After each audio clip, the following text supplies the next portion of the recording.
Bora, galera! Seja muito bem-vindo aí a mais um Rcast. Hoje vamos dar continuidade sobre o estudo da Carta de Tito. Eu sou o Thiago e esse aqui é o podcast da Escola Teológica Raízes. Seja muito bem-vindo. Quero apresentar aqui a mesa composta aí pelos nossos professores da nossa escola, Gidielso e Lucas. Rosenck. Gidielso É isso aí, Gidielso Rosenck. É o Eita. sobrenome, hein? É isso aí. Daí, gente, como é que vocês estão? Estão aí? Mais um podcast para tratar assuntos bem atualizados aí da época aí. E tá sendo muito top. Tá sendo muito top. Massa. E tamo junto aí. Acompanhe com a gente. Feliz de estar aqui, eu, Lucas Delfino Ramos. Como diz aqui na nossa xícara aqui, ó, onde se criam raízes, mas não se cortam as asas. É isso aí. Estamos aqui para aprofundar as nossas raízes nas escrituras. Deixa o menino voar. Deixa o menino voar ou deixa o menino rodar, né? Para quem é pentecostal é rodar. É isso aí, Deus abençoe a todos aí que estão nos ouvindo. Show de bola. Então vamos dar continuidade aqui, mas antes aquela vinheta maravilhosa.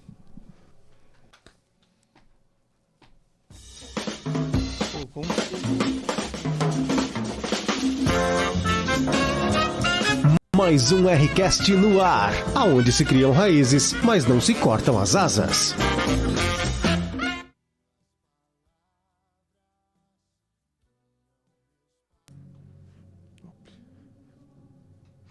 Voltamos aqui então. Vamos lá para nosso estudo. Mas antes, gente, aquele recadinho muito importante. Você já é inscrito no nosso canal? Não? Pelo amor de Deus. Para aí então e clica o botão aí, se inscrever no nosso canal. Ativa a notificação, né, Lucas? É isso aí. Tô ativando a notificação, o YouTube vai te avisar, ó, tá quase começando um Rcast.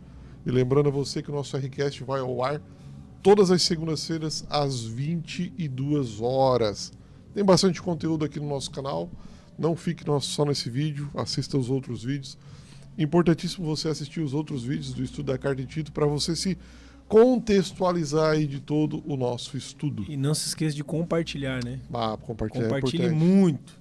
Sabe aquele grupo de família lá onde todo mundo coloca um monte de coisa? Por que não um podcast da Escola Raiz lá? É isso aí. Para trazer um conteúdo de qualidade sério. Tudo aquilo que é bom nós queremos transbordar na vida do outro, né? É isso aí. Paulo já disse, né? Tudo que é de boa fama, se tem algum valor nisso, compartilhai. Não, ele falou nisso pensar, montando heresia aqui. Primeira heresia da mesa. Terceira carta de Tiago. Atualização, Thiago Inácio. É isso aí. Vamos lá, galera? Vamos lá. Então, hoje nós vamos falar sobre capítulo 2 da Carta de Tito, versículos 9 e 10. Lucas. Vamos lá então para a leitura. Carta de Paulo a Tito, capítulo 2, 9 e 10. Exorta os servos a que sejam obedientes a seus senhores, sendo-lhes agradáveis em tudo, não os contradizendo, não furtando, antes mostrando perfeita lealdade, para que assim tornem atraente em tudo o ensino de Deus, nosso Salvador. Top demais, hein? É um assunto aqui bem delicado, porque quando a gente ouve a palavra escravo aqui, a gente não pode cair no anacronismo, que é pegar o óculos da atualidade e tentar interpretar um texto bíblico com os óculos da nossa atualidade. Então, o termo escravo, nos tempos bíblicos, tinha um significado diferente. Uma conotação diferente. Do termo que a gente usa como escravo. Hoje. Hoje, quando a gente fala de escravo, a gente sabe da responsabilidade de falar sobre esse termo e está muito ligado à raça, né? Houve uma discriminação muito grande, ainda existe em nossos dias. A Escola Teológica Raiz se propõe também a sempre sentar e conversar sobre o tema, principalmente no mês de novembro, onde dia 20 de novembro a gente tem o dia aí da conscientização, da consciência negra. A gente faz fóruns sobre racismo, faz podcasts sobre racismo, e a nossa escola é engajada no assunto, porque a gente entende que o preconceito, que o racismo ainda existe nos dias atuais. E as pessoas que têm a cor preta sofrem ainda com muito preconceito, principalmente na nação brasileira. Mas na Europa mesmo, para quem acompanha futebol, né, Sim. teve os episódios recentes envolvendo Vinícius Júnior e tudo mais, né? Torcida colocando ele enforcado. Mas esse não é o tipo de escravidão aqui que Paulo está falando, né? Paulo está falando de uma escravidão que se dá aqui num contexto romano, que não está ligado à cor da pele, Sim. à raça, né? É ruim falar raça porque a raça é só uma, né? A raça humana. Vamos não está falando aqui da cor da pele. A cor da pele é diferente. Está falando aqui de um contexto muitas vezes de guerras, de algumas negociações, de poder político e tudo mais. Um país conquistou um outro país, era normal daquela época, além de você pegar os despojos da guerra, ouro, prata e tudo mais, você pegar pessoas daquela nacionalidade que você agora vai dominar e fazer com que aquela nação seja agora tua escrava. Então, num contexto desses tempos aqui, era muito normal isso, muito normal. Então, a pessoa escrava, geralmente, na maioria das vezes, eram pessoas que foram vencidas em guerras. E Israel fez muito isso também. Alguns pontos aí que Israel conquistava alguns povos, eles faziam escravos. Sim. E era a cultura da época. Só que agora a gente tem um contexto do evangelho, né?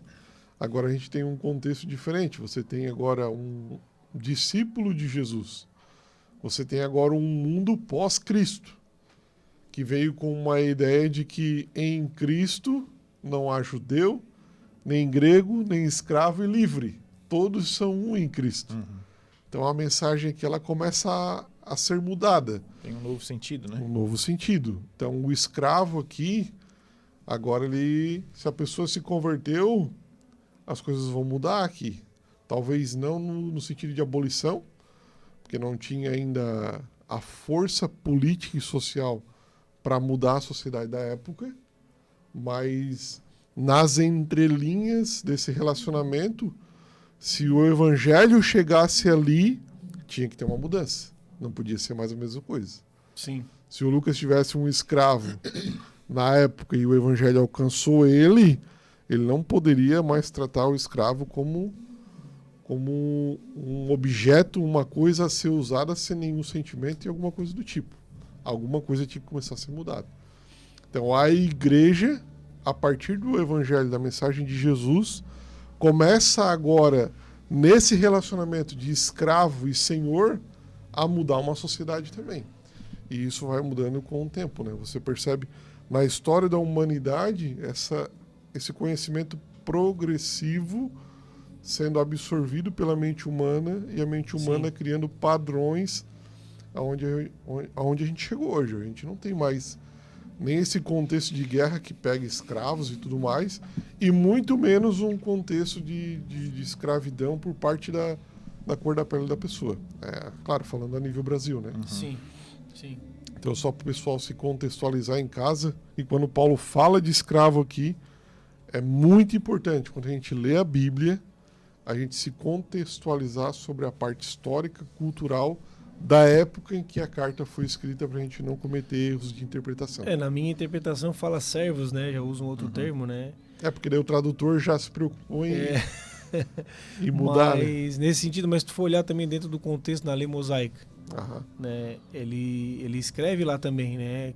No contexto judaico, após 6 anos de serviço, o escravo tinha a opção de ser liberto. Levítico, né? Aham. Êxodo fala. Levítico nem fala. Êxodo fala, é o servo da orelha furada, né?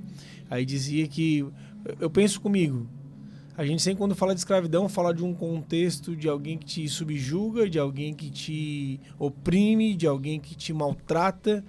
Aí tu pensa, se era colocado a opção de que se o escravo decidisse permanecer na casa do seu senhor, né? Ele deveria ir lá na porta com uma sovela e tal, furar a orelha para que todos vissem que ele ama o seu senhor, né? Eu acredito que se fosse um contexto opressor e de maus tratos, ele não desejaria ficar. Aham. Mas eles ficavam porque eles amavam o seu senhor, porque eram tratados bem, porque eram pessoas que não eram maltratadas, né? Então, é tirar um pouco desse conceito quando fala de escravo, nesse sentido de ser maltratado, né? De ser subjugado. Até porque esse termo é usado também para nós como escravos de Cristo. Né? Nesse sentido de dizer, a gente ama tanto o nosso Senhor que nós queremos nos colocar nessa posição de servos e de escravos, porque nós entendemos a bondade do nosso Senhor, né? Aquele a qual a gente serve. É importante, né? Na medida que o ser humano foi caminhando ao longo da história, conhecendo esse Deus, Deus também vai se comunicando a esse ser humano ao ponto de ele começar a entender que esse relacionamento não deve ser um relacionamento abusivo, até chegar ao ponto que isso não existiu mais. Tanto é que o conselho de Paulo aqui, ele está dando conselho que aos escravos e aos seus senhores também. Ele não está querendo tirar... ele está aconselhando para tu servir. Vamos aqui, ó, tem a questão. Aqui haja harmonia, né? Isso. O que seria um escravo? Servo. Vamos buscar aqui no original, né?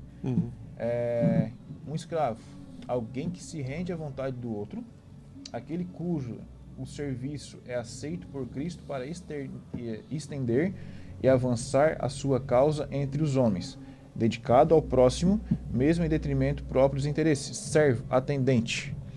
Então, é o servo. É servir. Ele está ensinando o quê? Como ele veio naquela pegada de ensinar as mulheres, jovens, senhoras e tal, os líderes, os anciões, e veio, chegou nesse. Por quê? Porque o contexto da cidade tinha os escravos. Que, vamos dizer assim, era necessário chegar esse conselho para essas pessoas também. Mas como o Tiago falou, se a gente linkar esses escravos com nossos dias atuais, a gente não consegue absorver. A gente vai barrar nossa mente ali. Então a gente tem que... Esquece a questão escravo Brasil, esquece o histórico do Brasil. Volta lá atrás, servo. Né? Se te incomoda a questão escravo, usa servo. Isso. É isso aí. Daí a gente se propõe agora, depois de explicar esse contexto aqui, a conversar no âmbito agora de trabalho. Isso né? aí. Esse texto aqui de Paulo serve muito pro empregado que hoje trabalha fichado às vezes ou por algum tipo de serviço, e o patrão, aquele que é dono de um negócio. Uma pessoa que é dona de um negócio, ele vai contratar funcionários para que o seu negócio flua e tudo mais. Essa é a sociedade de hoje. A gente tem patrões e tem funcionários. Então essa carta... Colaboradores, né? Colaboradores e tudo mais. Então essa carta de Do Paulo termo, aqui serve para harmonizar perante a luz do Evangelho essa relação de funcionários e de patrões. Então um dos pontos interessantes que eu acho aqui é de fé e trabalho, tá ligado? Fé e trabalho. Aí nos outros episódios a gente falou sobre a integralidade do Evangelho, né? Não existe vida secular. Não existe. É uma vida inteira só. Então, partindo agora pro dia a dia do não preguiçoso, né? Se você é preguiçoso, que Deus te pegue. Vai ter Da que a pessoa, formiga. vai ter que a formiga. Da pessoa que trabalha, lá no trabalho tem conselhos práticos do Evangelho para você também. O relacionamento de fé e trabalho. Paulo vai dizer em Colossenses capítulo 3, versículo 23 ao 24. Diz assim, ó. Tudo o que fizerem, façam de todo o coração como para o Senhor, e não para homens, sabendo que receberão do Senhor a recompensa da herança. É a Cristo, o Senhor, que vocês estão servindo.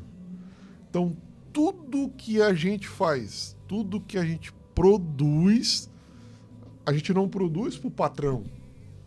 A gente produz pro Senhor. É Deus que está recebendo esse meu serviço. De certa forma, a responsabilidade aqui aumenta. Concorda comigo ou não? Né, Lucas? Sim. Teu funcionário, ele não te serve. Ele serve o Senhor. Sim. E aí a corda bate mais embaixo. Porque o Senhor conhece tudo e vê tudo.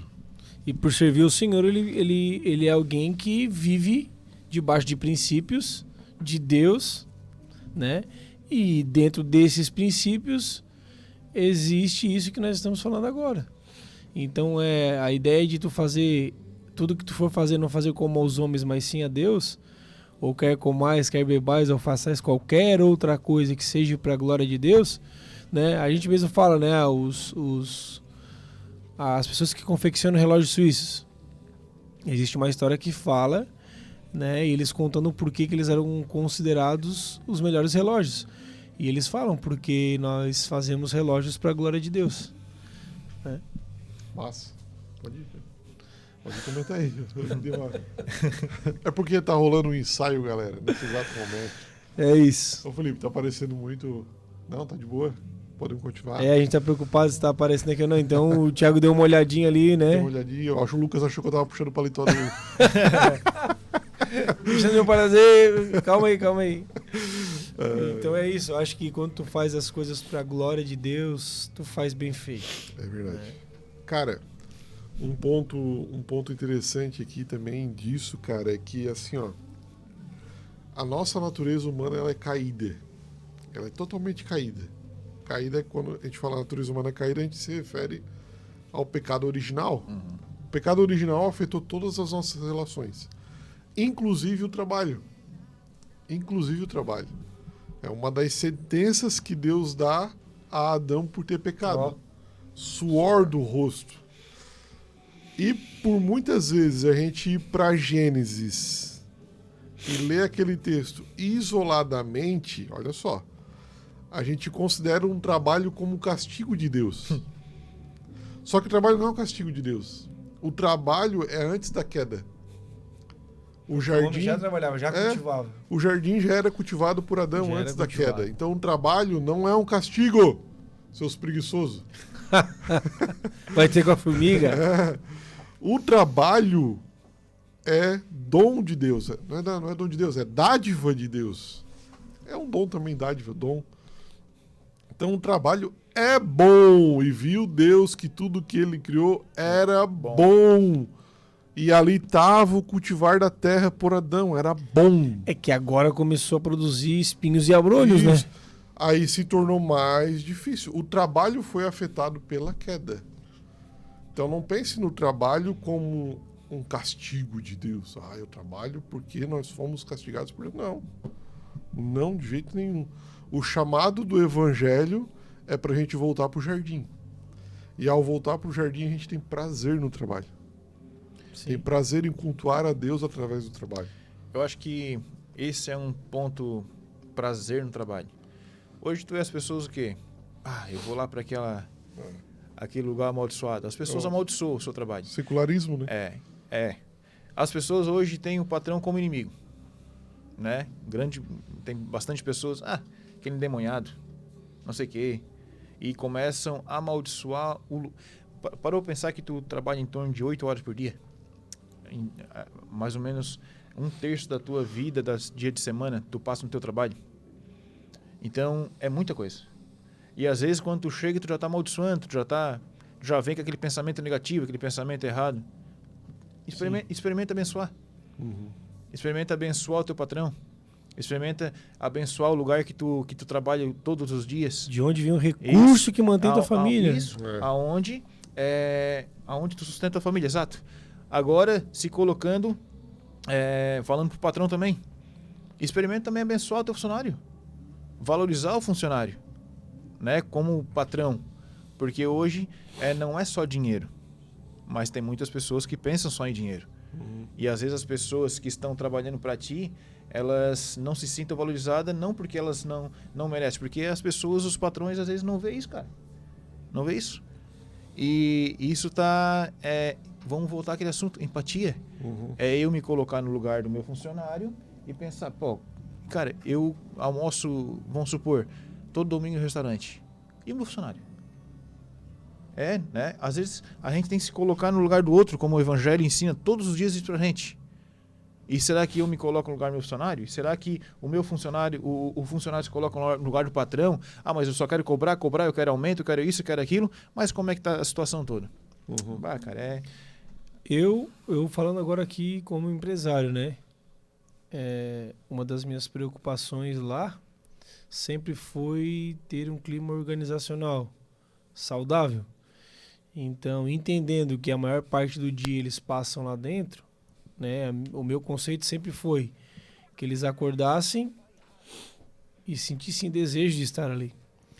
Então, né, uma das coisas que eu fiz, promovi um ambiente de descanso, grama sintética, puff, TV, um ar-condicionado, um refeitório, né, estruturado, para que eles pudessem fazer as suas refeições e poder também ter o descanso, né? E para não ficar simplesmente estou aqui, eu quero só aquilo que vocês produzem, né? E uma coisa que eu sempre falo para eles, existem princípios que nós estamos sujeitos e o da semeadura é um, né? Então muitas vezes o funcionário está ali, está reclamando do que está colhendo, só que ele não entende que a colheita que ele está tendo é o resultado da semente que ele está plantando. Aquilo que o G falou. Experimenta abençoar, experimenta ter atitudes diferentes, experimenta fazer as coisas com mais amor.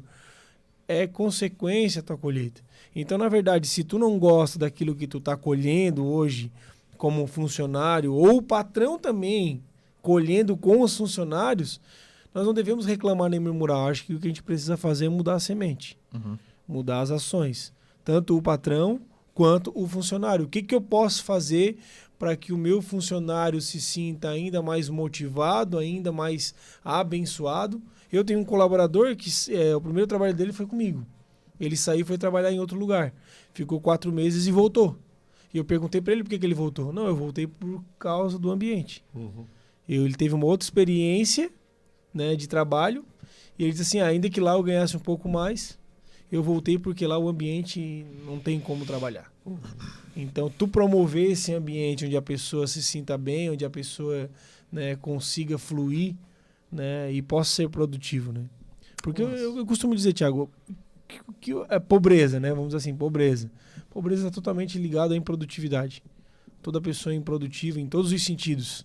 Se tu é improdutivo com relação às escrituras, tu é pobre nas escrituras. Se tu é improdutivo com relação à oração, tu é pobre.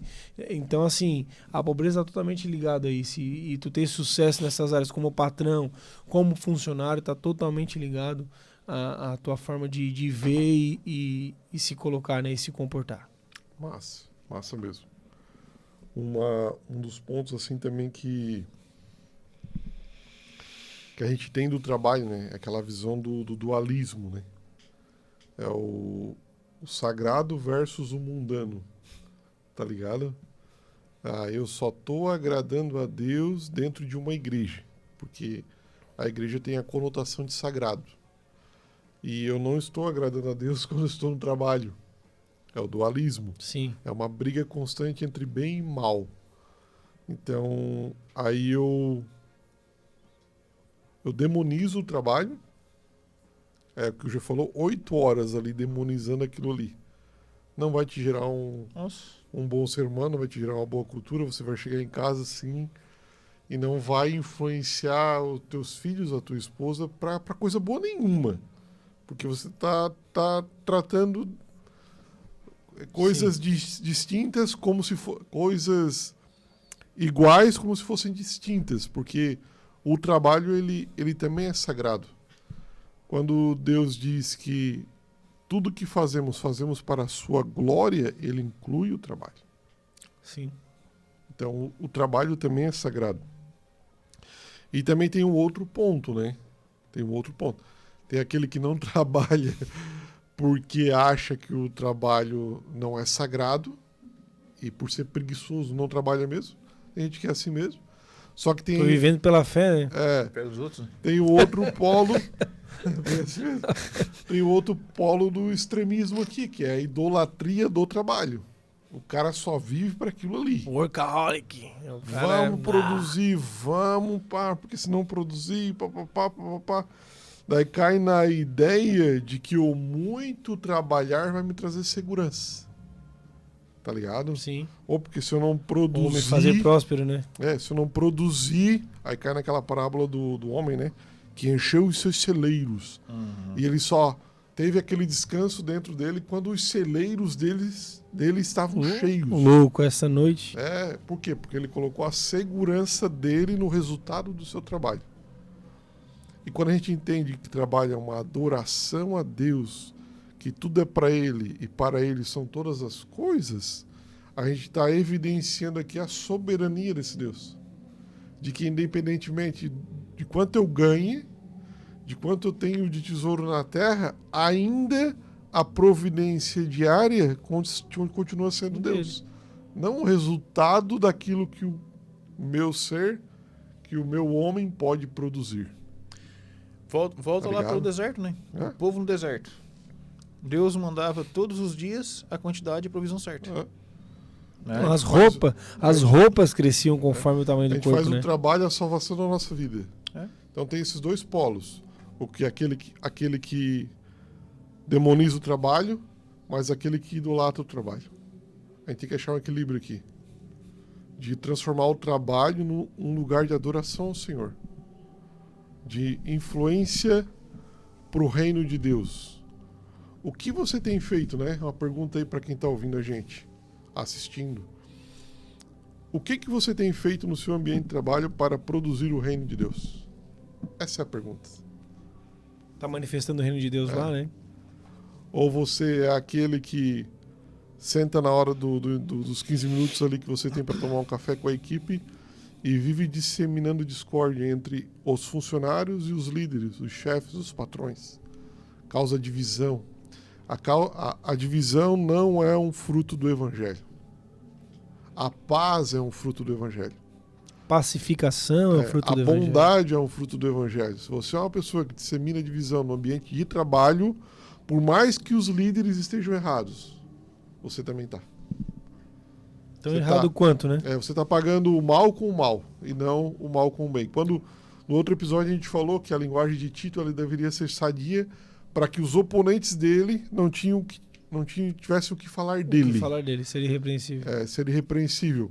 E quando você tem uma liderança abusiva ou líderes que não fazem de forma correta, a tua postura de uma linguagem sadia para lidar com tudo isso vai fazer a diferença. Vai fazer a diferença. Porque daí ninguém vai ter nada para falar contra É você. aquilo que a gente escuta sempre, né? Como que eu denuncio um prédio torto? É construindo um reto. É construindo um reto do lado. Então, não é o teu muito falar ali. Mas vai ser a tua postura que, por mais que tu condene, por mais que tu reprove algumas ações, algumas condutas de uma liderança, de um patrão, né? A gente tem que, na forma de lidar e de tratar, denunciar isso, não querendo construir algo no coração de outras pessoas, né? Disseminando, sendo maledicente, né? Mas é sendo exemplo. Esse é um chamado, né, gente? Tanto para o funcionário cristão quanto para o patrão cristão. E outra coisa, né, Thiago? A gente que serve a Deus, dentro dessa situação, vai existir situações que às vezes os patrões vão pedir, faz dessa forma, e dessa forma às vezes vai quebrar um princípio da gente que serve a Deus. Então, outro modo que a gente tem que prestar bastante atenção, quando quebra um princípio, é muito delicado. Mas vale adorar a Deus. Exato. E eu sei que é difícil, né? Exato. Quem está falando de sustento da casa. Né? E eu passei por uma situação assim. Porque assim, o teu patrão, daí tu coloca o quê? Mas é ali que eu tenho meu sustento, ali que eu ganho, sustento a minha família e tal. Mas acima de tudo isso, existe uma provisão divina. E a provisão divina não está ligada a dinheiro. Certo? A provisão divina está ligado ao cuidado ao todo. Tu honrou Deus aqui, o teu patrão disse, Lucas, tu vai lá e faz isso, entra por esse caminho aqui, é um caminho mais fácil, mas não é o caminho correto. E se tu falar não, eu acredito que aquele não ali, tu estás honrando um princípio. E esse princípio lá na frente ele te honra. Tô quebrando o princípio, esse princípio lá na frente ele te quebra. Então, presta atenção nessa situação. Semana passada eu estava conversando com um amigo nosso. E ele chegou e falou assim, meu patrão falou que eu tinha que dar alguma coisa em nota ali, tal, fazer dessa forma, porque seria mais fácil e tal. Eu disse, não. mas não sei o que dessa... Não. Ele disse, não, não faço e não vou fazer dessa forma. Entendeu? Então, assim, patrão, empresa mega grande. Empresa mega grande. Então, o que acontece? Ou tu vai agradar a Deus nessa situação, ou tu vai agradar o homem. Quando tu agrada o homem, tu corre o risco de ser quebrado por um princípio. Quando tu agrada a Deus, tu corre o risco, e esse risco é certo, de o princípio te honrar. Daí cabe uma decisão. Verdade. Eu passei por diversas situações. Uma delas foi para mentir algo para um cliente e eu me posicionei dizendo que não. Que falei para a pessoa, não, eu não minto. Não, mas não é que tu estás mentindo. Não, eu não minto. Ou a gente fala a verdade, sofre as consequências e a pessoa entende, ou a gente paga o preço pelo erro que a gente está cometendo. Agora, mentir para encobrir um erro e não assumir uma responsabilidade é muito imprudente. Né? Em uma outra situação, ele contou comigo baseado nisso. Aquele dia tu se posicionou, eu sei que tem um cara que não mente, é um cara que tem compromisso com a verdade, me confiou algo ainda maior, sabe? Por causa de uma postura. E um outro fato foi na época de política. Como eu tenho uma empresa de comunicação visual, produzo adesivo, o que aconteceu muito é o quê? Alguns políticos chegando e dizendo, tu fatura uma nota fiscal de 20, mas produz 10 de material e me devolve 10. Né? E deixei de ganhar bastante dinheiro por me posicionar e não querer. Né? Eu não abro mão porque eu sei que não vai ser um dinheiro abençoado. Né? E muito mais do que o dinheiro que move hoje, digo eu como empresário, é minha empresa e ter os colaboradores ali, é entender que eu sou mordomo de algo que Deus confiou na minha mão. É isso aí. E sempre me coloco no lugar de que a empresa não tem meu coração. Né? O dia que Deus disser assim, me devolve, faz, né, vai por esse caminho, ou vende, ou enfim, né? Isso não vai ter o meu coração. Acho que é muito importante nós temos esse desprendimento no sentido de que é Deus que te conduz, é Ele que está no controle e a gente precisa em tudo glorificar o nome dEle. Então, ter princípios. E só para pontuar aqui, no 10 ele fala assim, né, não furtando também. Né, acho que isso aqui vale, né, muitas vezes para os funcionários que no horário de trabalho usam o carro para benefício próprio, no horário de trabalho usam a internet para benefício próprio. Isso, querendo ou não, né? É sempre bom trazer a luz, né, com o patrão. Né? Posso fazer? Exatamente. Pronto, tá alinhado, tá show de bola. Uma coisa que eu falo pro meu filho, aquele que fala a verdade não merece castigo, né? É, isso aí. Então não faça, porque é sempre assim, é aquilo, né? O patrão nunca olha, e quando olha, tu tá sentado, né? Tipo assim, né? Tu nunca fala, e quando tu faz, alguém viu. Ele pega sempre a parte mais ruim. Alguém viu. Ou olhou na câmera, pegou a parte mais ruim, né? E diz assim... Antes mostrando perfeita lealdade. Lealdade tem a ver com fidelidade, né? Com comprometimento, com compromisso. Para que assim tornem atraente em tudo o ensino de Deus.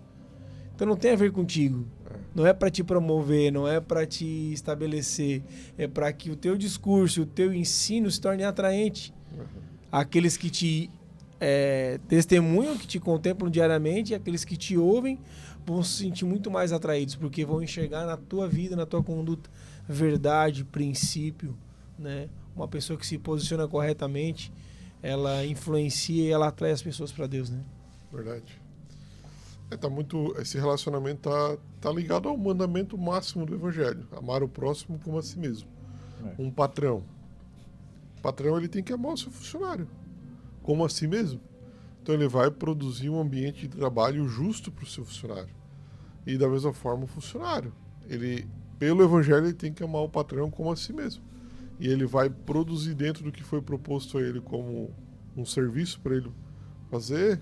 Por amor ao patrão, ele vai produzir aquilo ali com qualidade e excelência. E o Evangelho é glorificado. É Mateus capítulo 5, versículo 14 ao 16. Vós sois a luz do mundo. Não se pode esconder uma luz debaixo da mesa. Pelo contrário, se coloca em cima da mesa. E ele vai finalizar tudo assim, e assim resplandeça a vossa luz diante dos homens para que glorifiquem o vosso Pai que está nos céus. Então tudo é para a honra dele. A partir do momento que eu não honro o meu patrão, ou o patrão também não honra o seu funcionário, a gente não está promovendo o reino de Deus como deveria ser promovido. E o mundo não vai saber que nós somos discípulos de E Jesus. teremos sérias consequências. Porque o mundo só vai saber que nós somos discípulos de Jesus quando nós nos amarmos uns aos outros de todo o coração. Nisto serão conhecidos, né? É, entendeu? Então o evangelho deixa de ser propagado quando eu não torno o meu trabalho um lugar de cultuar a Deus. É sério. É um negócio sério. E a gente não dá o devido valor, né? Não é mais só o domingo, né? É porque para nós servir a Deus ainda é aquele dualismo, é a igreja. Eu tenho que cantar, eu tenho que pregar. Aí eu tô servindo a Deus. Não, muito pelo contrário. Muito pelo contrário. Dá para servir a Deus lá no Eu acho que o trabalho. teu culto no domingo é um extrato de quem tu é na semana, É né? isso aí. E não o contrário, né? Bem assim. As pessoas que têm aquela mentalidade, eu venho no culto domingo porque se não vir no culto domingo, minha semana não é a mesma. Poxa, se tu tá dependendo de um culto no domingo é porque tu não tem uma vida de devoção diária, né? Verdade. Então, e outra coisa, quando tu vem para um culto, tu não vem para um culto a fim de receber apenas. O culto tu vem para dar, tu vem para cultuar a Deus. E nós temos aquela mentalidade, hoje o louvor não foi bom, hoje a palavra não foi boa, hoje o irmão não me cumprimentou, hoje, sabe, uma mentalidade infantilizada, né? Aonde olha somente para si. Somos É, bons críticos, né? Bons críticos. Mas o que tu veio para oferecer? O que tu tem para dar? Né? Uma vez eu vi um podcast do Marcos Teles, do Hub. Ele é um músico que também é teólogo. Ele estuda muito teologia. Legal. Daí uma das perguntas que fizeram para ele foi essa questão: teologia esfria a pessoa? Teologia torna a pessoa mais arrogante? Daí a resposta dele eu achei muito massa. Ele disse: não é que torna mais arrogante, é que a teologia faz você se acostumar com o simples às vezes, entende? Daí ele deu um exemplo prático. Ele disse: eu moro no Nordeste e tem uma praia muito linda lá, muito linda. E quando eu era criança, olha só que massa, quando eu era criança eu ia na beira da praia e via aquele sol nascer, é nascer, né? No mar é nascer, né? E era lindo aquilo lá me deixava maravilhado. Só que conforme eu fui crescendo em idade, aquele amanhecer lindo e maravilhoso foi perdendo a cor. Tornou comum, né? Se tornou comum, porque a gente se acostuma. Eu comecei a virar adulto, eu comecei a conhecer outras coisas. Aí ele comparou com a teologia, tu começa a evoluir, a crescer no conhecimento, e o simples às vezes não faz mais tão efeito. No sentido, né? É, um sentido. Daí ele falou assim, que não vai esfriar, mas o sol é a mesma coisa. O sol é bonito, o amanhecer é lindo, é maravilhoso. Não mudou. O que mudou foi você. A tua percepção da simplicidade disso. Daí ele falou assim, o chamado por uma pessoa não perder essa simplicidade é todo domingo ter o prazer de ir no culto na igreja local, ouvir o mesmo pastor há 10 anos fazendo a mesma piada, trazendo a mesma mensagem e ainda assim se alegrar com aquela mensagem. A humildade, né, e absorver aquela mensagem. Então esse é o chamado do evangelho, né, cara? Sim. É tipo assim, é que às vezes a gente quer tem que ser algo novo, algo maravilhoso. E não, cara, o evangelho está sendo pregado todos os dias. Nós estamos aqui abrindo uma carta na simplicidade, dizendo para você que o trabalho é o lugar aonde se deve adorar a Deus. Mas a gente não quer isso. A gente não quer mais o simples, Não. tá ligado? Então não é o trabalho que não é o nascer do sol que mudou. É a gente que muda, tá ligado? É a gente que perde a simplicidade do ordinário, de glorificar a Deus naquilo ali. Parece que a gente tem essa tendência, né, de holofote, de que alguém tem que ver, de que alguém tem que me ver fazendo alguma coisa, alguém importante, supostamente no meio evangélico, tem que me ver fazendo alguma coisa, porque senão não vai causar o efeito necessário. Enquanto que o evangelho é simples, é o nascer do sol lá, é você se alegrar ainda com coisas que você acha que não tem mais efeito, mas tem. E Tem. muito. É muito. Que voltemos então a essa simplicidade. Eu achei muito massa essa parte que ele falou, que bacana. Eu achei bacana porque daí Eu comparei aqui com a aba, né, cara? Com a aba. Sim. Na hora me veio assim a visão do Telmo, né? Cara, como é prazeroso, cara. Sentar todo domingo e ouvir ele, tá ligado? Sim. É simples, profundo, pontual e Prático. impactante. É. Mas é que a gente não perca essa simplicidade, né? Do ordinário, de que um filho dando atenção pro pai ou o pai dando atenção pro filho é culto. Que o marido dando atenção para a mulher é culto. Conduzindo bem sua casa, né? É, Eu costumo dizer que toda grande queda, ela precede, né? Ela antecede pequenas quedas, né? A pessoa quando tem uma queda ou a exposição de algo que aconteceu, não é que ela caiu ali. Ela caiu muito antes dali. muito antes. Ela começou a tornar as coisas que eram santas comum. Ela começou a não ler mais a Bíblia como lia, ela começou a não mais orar como orava, ela começou a não mais sentar nas mesas sadias que sentava, né? E isso tudo foi minando, né? Ao ponto de levar a pessoa a uma queda. Então a gente precisa estar muito atento, porque se nós queremos ser, não digo bons, mas relevantes, a gente precisa cuidar das coisas simples. Verdade. Do devocional de manhã, com a xícara de café, a Bíblia, nada mudou. Continua sendo o mesmo caminho. É o devocional com a Bíblia, é tratando bem a esposa, é cuidando bem dos filhos, é não só dando presente para os filhos, mas estando presente, né? É não dando a bicicleta apenas, mas andando de bicicleta, né? Levando ele para Então andar. são as coisas ordinárias que vão construindo e vão te estabelecendo no reino de Deus.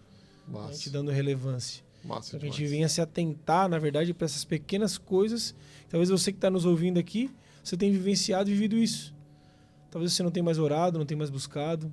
E as coisas que agora permeiam a tua mente são coisas, né, que tu está até negociando com o pecado, né?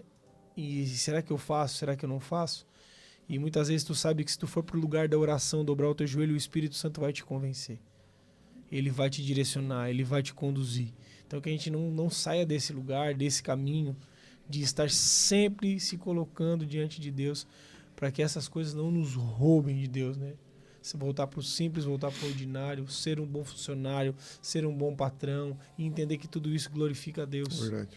Vai te fazer viver e vivenciar algo extraordinário, Massa. né? Algo profundo em Deus, assim.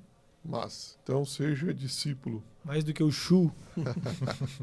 Seja discípulo onde você Como diz estiver. o nosso pastor, né? Não adianta falar em língua estranha no domingo e não guardar a língua na segunda, né? Verdade. Então é isso aí, galera. Seja discípulo onde você estiver. Amém. Esse é o RCast de hoje. Glória Obrigado a aí Deus por por ter isso. ficado até o final. Obrigado, Lucas e G. Deus Tamo abençoe. junto. Não esqueça de se inscrever, comentar, compartilhar e curtir. E ativar a notificação. Até a mais, próxima. gente. Tamo junto. Até a próxima.